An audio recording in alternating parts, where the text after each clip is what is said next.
Welcome back to Surpassing Labels. I'm your host, Felicia, and today we have an incredible guest joining us. I'm excited to introduce Aaron DeVries, a relentless advocate for building stronger communities through inclusion and the founder of the Inclusive Dad. He resides in Minnesota with his partner and 2 cats. Aaron is also a proud father of 2 young adults. His journey into the world of disability and special education began when his daughter was diagnosed with epilepsy and cerebral palsy at a young age. For over 15 years, he has fearlessly championed his daughter's inclusion in school and community. He has actively served on boards and committees of disability-related organizations. His mission is to foster a more inclusive environment for all children while also providing support and encouragement to other fathers who may feel isolated in their journeys. So whether you're a parent, an advocate, or just someone interested in learning about creating more inclusive communities, this episode is filled with inspiration and actionable insights. So without further ado, let's welcome Aaron DeVries to the show. Welcome, Aaron. Hi there. Hi, it's great to be here. Thanks for having me. Yeah. Thank you so much for taking the time. I really appreciate it. Absolutely. All right. So would you mind starting off telling us a little bit about yourself? Sure. So like she said, my name is Aaron DeVries. I live in southern Minnesota. I'm born and raised here. The other day it was already 25 degrees, so we're hitting that time of year, I guess. So yeah, I'm divorced. I have two children. My daughter, Cecilia, she just turned 22 actually on the 10th of October. So time of recording about a week ago. Actually, it is a week ago. So last Wednesday, she aged out of the transition program from school. So she's no longer in the public school system as of this moment, which is exciting and scary for me. But I didn't know anything about disability.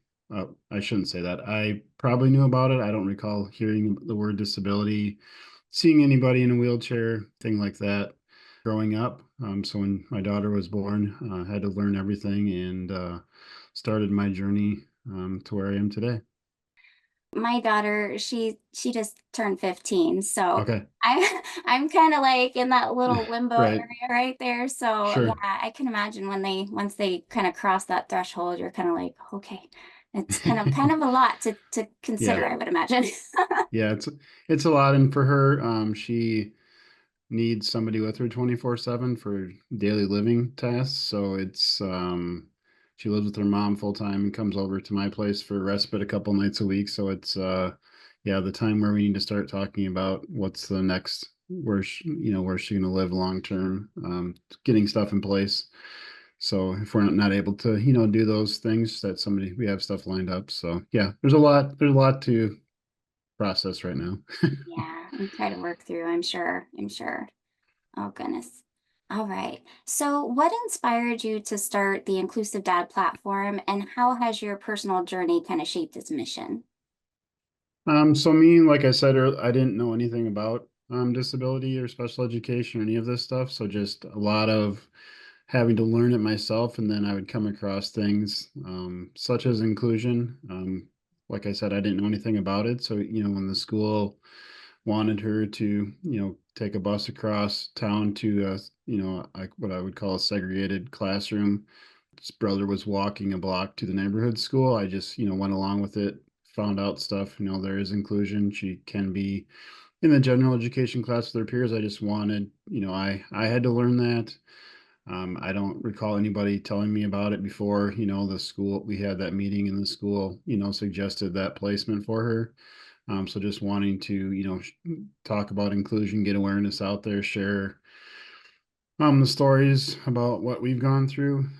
Some of them, I mean, we've had some crazy stuff happen in our journey, and just wanting to share those out there just so people know that, stuff does happen. There are different ways we can do this, and just talk about that. For me, inclusion was just I mean, it's the law, it's the right thing to do. And for my daughter, like I said, she's classified for her IEP was significantly multiply impaired, so she qualifies under multiple of the 13 categories.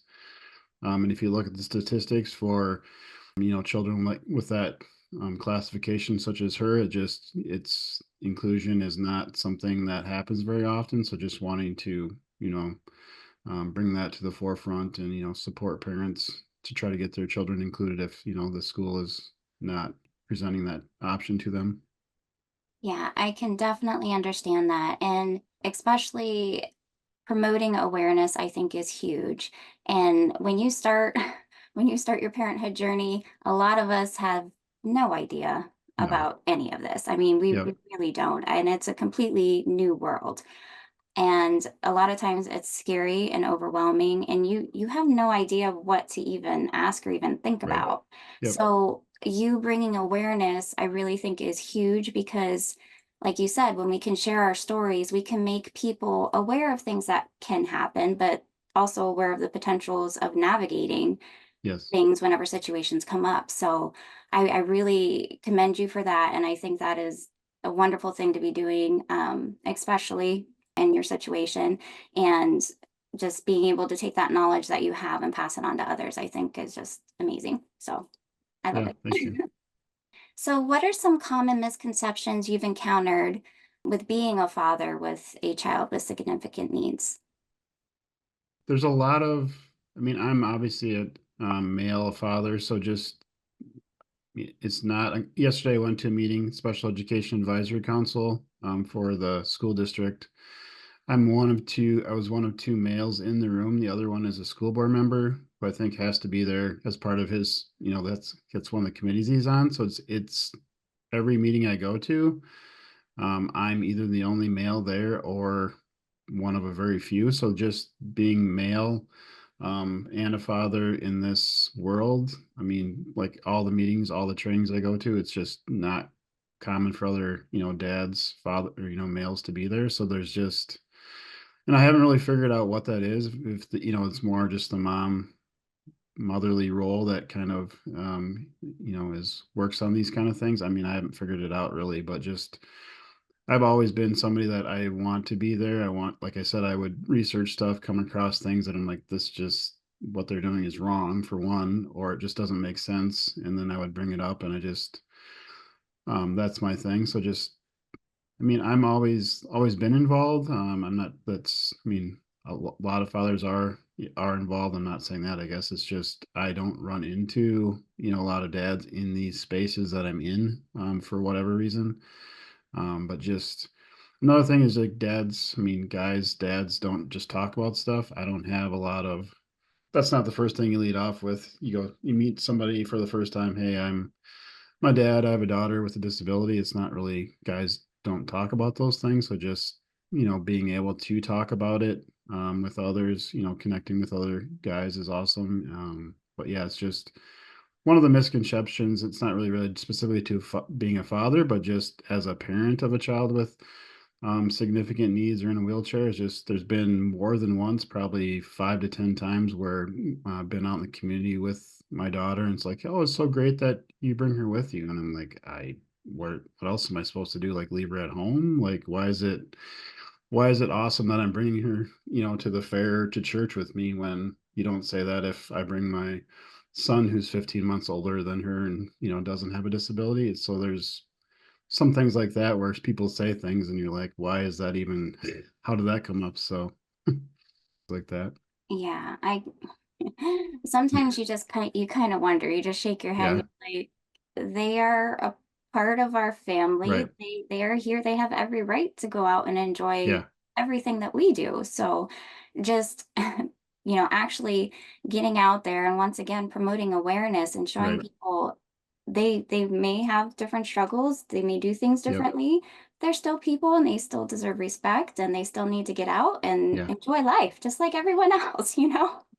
Absolutely. And for me, that's kind of a prime example why we need to have inclusion or be more inclusive, is like that shouldn't be happening. So we need to get to the point where it's just, you don't have that, those comments don't happen because people with wheelchairs are seen or out there, people see them. So, it's one of the reasons why I keep doing what I do. Yeah, I mean, we definitely need to Yes. normalize this because everybody's a person, no matter, Yep. no matter what's going on. They still deserve to be out and about just like anyone else. And Absolutely. I really like the point that you bring up in regards to fathers not being as prominent, I guess, in the different scenarios with our children. And the thing that I like to remember is they might not be going to the meetings, Right. because maybe they feel uncomfortable, or you don't know the situations, but they're Yep. always in the background. Right. And I really think that we need to start embracing that more. And maybe the more that we embrace that and create awareness around the fact that there are a lot of fathers that are Right. actively involved and want to be involved. Maybe that will open up the space to where they feel more comfortable about sharing and being more open For sure. in their journeys too. So I Yeah. love that you bring that up. So Yeah, for sure. And for me, it was also like just talked about my son who's 15 months older. So one of my earliest, memories of the school situation or system with our children was we back to school conferences. So we went to my son's, I think it was kindergarten. So, I mean, go to that 5 minutes, us, the teacher, drop off stuff. Hey, we'll see you on the first day of school, in and out. From that, we went to my daughter's back to school, quote unquote conference. So I mean, I just went to that. So that was my reference point. So I'm expecting that to happen when we go into my daughter's. Well, walk in the room, there's 10 people. I mean, with all of her stuff in her IP, it's not uncommon for us to have 10 people, school staff there. So I go from his to that, and I'm like, what's happening right now? Like, why is there 10 people here? Why are we having an hour and a half meeting? So it just, sharing that story just, for school staff or other people, just, I mean, if that's going to be the situation for the meeting, maybe bring it up to the parents ahead of time. Because for me in that situation, I like the way I handle it is I just kind of shut down. I don't talk. So, I mean, if it's not the way I expected, I have a hard time like adjusting on the fly and being able to participate. So just things like that, just prep ahead of time. Hey, this is what it's going to look like. Just, just a heads up, there's going to be people there. This is what we're going to be doing, just so people aren't caught off guard. Because at least for me, I have a hard time being able to participate if I'm taken by surprise. So yeah, and that's a big thing to bring up because I mean, if you're going from one to another and it's completely different it's like, without what? that preparation or Right. at least a heads up, walking in and just being completely overwhelmed with the situation and Yeah. not knowing what to do or how to respond, it's not going to be a very productive No, type of meeting whatsoever. no, So for sure. yeah, that's absolutely a good thing to bring up and to Yeah. make people aware of because that would be hard to go through, that's for sure. All right. So how has your perspective changed based off of the situations that you've went through throughout your life?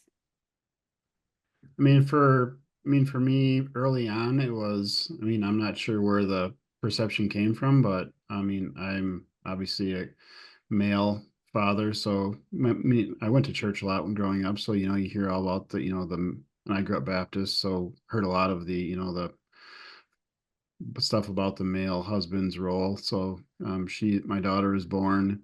I mean, I was working quite a bit, but early on, I was like, I mean, I'm not going to be that dad or guy that's working a ton, never home. I mean, so that definitely, I'm like, I mean, life's way too short. She has epilepsy, so I mean, when she was younger, she had more than one 90-minute grand mal seizures, airlifted more than once. So I mean, pretty early on, I realized that life's way too short. Like, I don't want to spend all my time at work. Because I mean, I don't want to be that person where I'm spending my time at work, something happens, she passes away and I'm not able to spend time with her. So, figured out early on to cherish each moment and enjoy that. So that was a huge shift for me early on. And then just the other thing is just, I mean, I didn't really know about inclusion. So just the whole um, that part about wanting everybody to feel like they belong, including them. Then just another big thing that I talk about a lot is just growing up. Somehow I had this I call like a God. I thought like teachers, doctors, people in those positions were like God, and I couldn't question them. Like I'm not sure. Like I didn't, yeah, I just kind of held them on a pedestal. So if they said something that was, the law, you can't really question it until things started happening where, yeah, she had a seizure. Dr. A, treated it this way. And then the next time Dr. B basically in my mind it was the same thing. He treated it differently, and I'm like, hold on a second. Yeah, they are just human. They have their training. They're getting, they're looking at the situation, making a judgment call based on what they feel is the best, way to, solve that, what's going on. So then I was like, okay, they're just human. It's okay to question them. That doesn't mean, now I'll preface this, that doesn't mean they're always going to like you questioning them, because I also have stories of where I question stuff and they don't like that. So if you're a parent, it's okay to question, just be ready for them not to be so positive about you questioning them. But I was like, it's my daughter. I mean, she's with me 24/7, or with me more than you see her very limited time. So if something's not doesn't feel right, I tell parents, I mean, ask questions. Like, don't let professionals or other people um stop you from asking questions. Or if your gut's telling you something doesn't feel right, I mean, don't ignore it. Ask questions, try to figure out why you're feeling that way. So That is that is huge right there because yes. a lot of times, especially with the different things that we face, doctors unfortunately don't know everything all the Mm-mm. time. Nobody does. No. And you always have to listen to your gut because 9 times out of 10, your gut is leading you in the right Right. direction. And it's always okay to ask questions, no Yeah. matter what. Even if they don't like it, that's okay because you need to do what's best for you and Yep. your kiddo and your family. And you know the ins and outs of what's going on in your world, and they don't. So yep, always ask those questions. Yeah, for So, sure. and I love how your perspective shifts really kind of morphed over time, especially, kind of seeing the bigger picture and living in the present moment and the here and now. Those are really really huge shifts to be able to make and to be able to realize. And a lot of times the situations that we navigate, they're not easy, but Right. when you're on the other side, you can find different things that Yeah. kind of make them worth it, I guess, in a way. If that makes sense. And I mean, yeah, that makes sense to me. And one other thing that's changed my perspective, and this is more recently, like in the last year or two, is just for a long time, I was kind of approaching it like inclusion. It's the right thing to do. It's the law. So, I mean, here at school, I'm going to bring this up. You should be doing it. And I would get upset when they didn't, like, just because it's the law or it's the right thing to do doesn't mean people are going to jump like, oh, you're right, parents, we're just going to do it. So then I would kind of get upset and have that energy. So now I'm shifting my perspective, like, what can I do to make the world more inclusive in the moment or day to day, and then focus my energy on that, and then hopefully that will share that message, and then have everybody doing that to try to create like more of a wave of positive energy, rather than focusing my energy on like they're not doing it and I'm upset, go down that path. So that's more of a recent change, because for a long time, like, I mean, for me, stuff has always been like black and white. This is what the law says. This is the way it should be. We should just be doing it, but not everybody. I mean, not everybody's gonna be like, "Hey, yes, parent, you're correct. We're gonna change all of our school system to do it how you're just saying it needs to be done." So then, what do you do? Either Yeah, be upset at them or figure out a way to, you know, make change, that's not draining your energy that way. So yeah, a different approach. And yeah, unfortunately, we can talk till we're blue in the face, but sometimes it doesn't right. doesn't mean much, especially when there's so many other people involved and so many different Yes. steps and things like that. But I think that it's important to remember that whatever we can put out there, whatever impact we can make, whether we think it's just small or not, Right. it will have those ripple effects, those For snowball sure. effects. And if we touch one person, then they can touch Yep. another, and then so on and so forth. And before you realize it, the impact that you're making, it can be huge. So Right. I love that perspective. And the other thing on that is like, you're not always going to see like the impact that you're having, because I mean, there's stuff where you do in the moment and then you find out later that that did like have an impact on somebody, but in the moment you may not see that. So just keep going too, because just because you're not hearing back like it's changing somebody, that doesn't mean it's not. People are watching, people are seeing what you're doing. And I mean, I've had numerous situations where people come up to me later and like, yeah, just because you did this, I've been talking about this or sharing this part of your story. So just keep going, even if you're not getting the feedback. So always keep moving forward because Yep. you never know. You No. never know who's listening. You never know who's seeing. And Yep. yeah, it's kind of amazing how that works sometimes. It Yeah. really is. Okay, so kind of switching gears a little bit here. Sure. What strategies have you found effective in creating a more inclusive environment? I mean, I think the big one is you need to find those people um, who are kind of on board with the uh, inclusion that you want for your child. So try to, like I said, butting heads. I mean, just if you in the district or you and a certain staff are kind of butting heads, just have those relationships with the team or other people to try to figure out who's kind of on board with what you're doing, and then kind of work with them.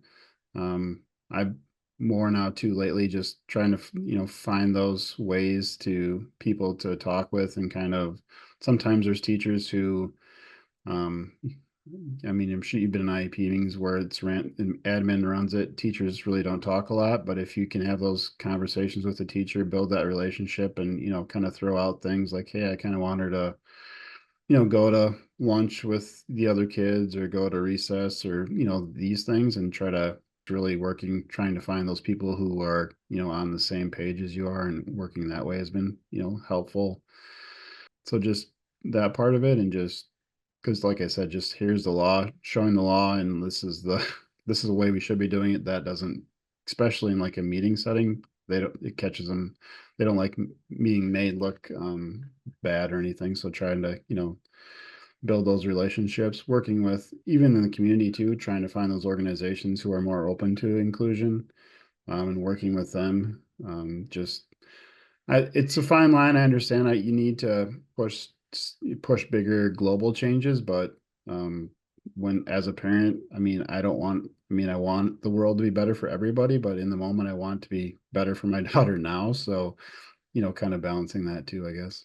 And relationships are key, Yes. especially whenever you're working not only with the teachers in the Yep. schools, but even the outside community. Right. For And sure. the more that you can create more of an open, intimate relationship with them, I think the better headway that we'll make. If we can appeal to Right. their emotions and empathy and Yeah. maybe have them kind of step in our shoes for 1 second, that Right. it might have more of an impact. So, yep, I like that. All right. Which isn't always easy, because I mean, when you're a parent, you're caregiver, you're burnt out, and everything's kind of, I mean, everything is emotional. I mean, it's my daughter, it's emotional. So trying to like not go off on somebody because they're upsetting you, it's like sometimes it's hard to do that. So Yeah, I know. another thing is, as a parent caregiver, you have to like figure out ways, even if it's small, to have some time for yourself, me time, because otherwise it's just you get in these, could be, especially when my daughter was having like seizures when she was younger. I mean, I would work all day long, come home wanting to, give mom a rest because she's been dealing with it. But then at the same time, I didn't really have time. So you kind of have to make sure you're taking the time. Like, I know it's been a long day, but I need to just sit, play video games for an hour, listen to music or something, just to kind of get myself back in the right spot. So just make sure you take the time for yourself too.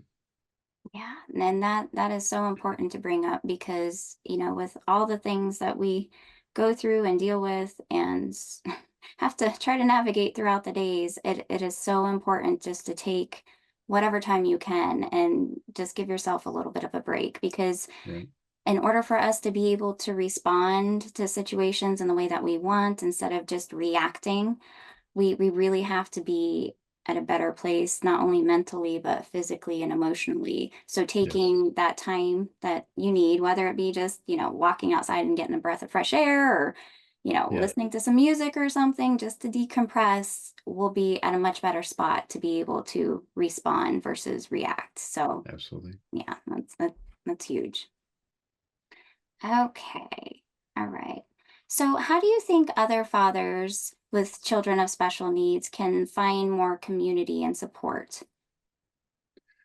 I mean, I think we've kind of talked about a little bit, is just like awareness, just talking about it more. I mean, we need to talk about it. Spread, it's okay to talk about. I think I've seen a couple of things where there are dads in some areas where they just, I think it's like they meet for tacos and just hang out and just talk. So just, I think just connecting, and it's more about um, being around each other. I mean, I don't have a lot of, I have a couple dads locally where we hang out, but it's, I mean, if we hang out, we're not really talking about the disability, that kind of stuff. It's just knowing that they're in similar boats and you have something, that thing in common, for me has been helpful.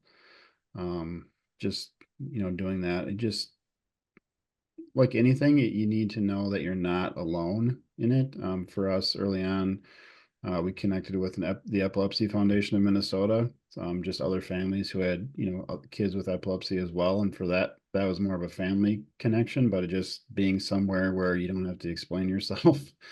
You just show up. You don't have to tell your story for the 3,000th time like you do in certain places. So just being in there. So just trying to hang out with other guys, maybe find something. I like to play Magic the Gathering, Oh, yeah. card games. So, I mean, maybe trying to find other guys just to do that and, have that common interest and get that time together. So, Yeah, and that's really important because although that we have children's with special needs, we are people also. I mean, yep, and being able to take, like before, like we were talking about, time for yourself, whether that be, just in the moment or getting around other people who are in similar situations so you don't feel so alone, but being able to do things that you enjoy that aren't necessarily focused so much on what your yeah, regular day looks like. So right, getting out and like playing Magic the Gathering, or going out for tacos and things like right, that. It's really an important thing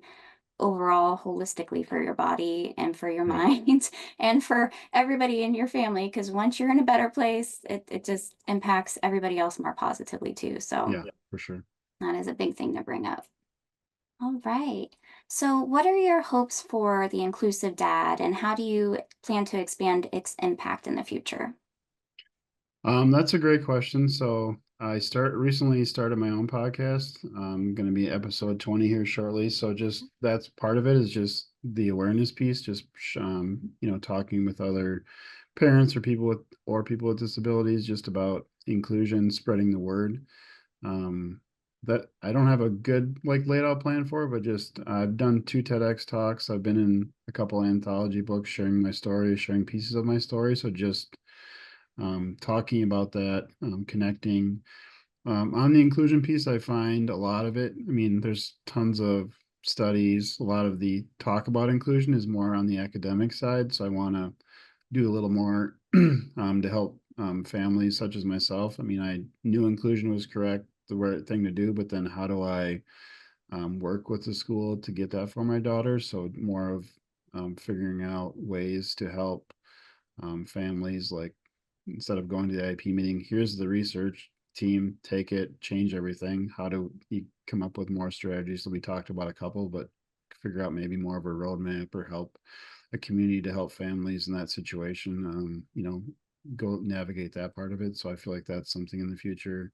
Mhm. So just I'm kind of started the podcast after a few people are like, "Hey, when are you starting your podcast?" And after the third time, I'm like, "Something. The universe is telling me I should do that." And then Yeah. just a lot of people are interested, so just kind of heading down this path. Not exactly sure where it's going to end up, but I know this is what I should be doing. Feels right doing this kind of stuff. So just keep going, and we'll see what doors open up, I guess. Yeah, yeah. It reminds me of the quote by Steve Jobs. It's like you can't connect the dots looking forward, but you can Yep. see them looking back. Sure. For sure. So as long as you're moving forward and you keep trying to do the best that you can, that's where the Right. impact comes Yeah. from. And I love that you started a podcast, just being able to get stories out there and promote awareness. It does nothing but put that much more stuff out into the world, For and sure.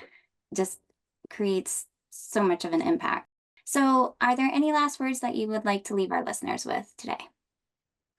We talked about a lot of stuff, but just kind of reiterate a couple of things we talked about. Just, I mean, like I said, if your gut is telling you something, go with it. Don't ignore that. Don't let other people talk you out of that feeling. And then just advocate. Um, don't stop advocating. Like I said, sometimes you don't know that you are making an impact or changing people's, making them think differently. One more story I'll tell you, share with your listeners is I talked about it. I've done, like I said, I've done two TEDx talks. The first one I did 10 years ago. And I did it like a month after my daughter, she was always was in choir. So she loves singing. And her choir at that time was going to sing at a historic theater in town. So the issue was they didn't have a way to get her wheelchair up onto the stage. So I ended up having to, we placed a chair on the stage. I had to pick her up out of her wheelchair, carry her up the steps, put her into the chair. She'd sang, and then when she was done, I had to, go up there, get her, and bring her back down. So I shared that story in my TEDx talk 10 years ago. Fast forward to early summer this year, that theater area arts organization sent out an email having an ADA listening session, wanting community members to come to this to share, how to make the theater more accessible. I go to that, sitting there introducing myself, like I'm Aaron DeVries. I have a daughter in a wheelchair. At that moment, the guy across the table from me says, "Oh, I remember you. You're the guy that carried your daughter up on the stage at the theater a while ago." And I'm like, "Yep." So like, I didn't even have to tell my story. He remembered that from 10 years ago. Just that act, just me. To me, it's not a huge thing because I mean, I'm her dad. That's why. I mean, that's what I did so she could participate. But just that small thing had impact on other people, and now they asked me to join the building or remodeling committee. So yesterday, they presented in front of a local foundation in town to get money to remodel the theater to make it accessible so people with wheelchairs can get on stage. So, like I said, that was 10 years ago that I carried her up on there, and we're still working to get that theater accessible. So, it takes time. So just don't give up. Yeah. Yeah, but that's huge that, the Yeah. impression that you made, and it's impacting.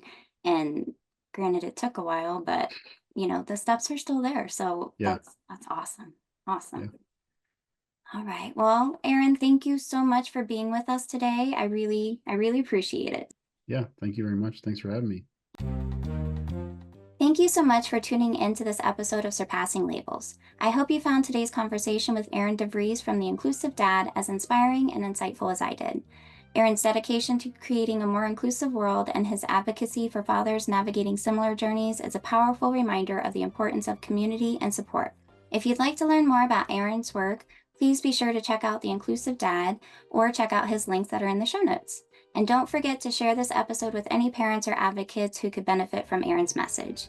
And as always, remember to keep embracing the extraordinary within the ordinary. Until next time, this is Felicia signing off. Take care.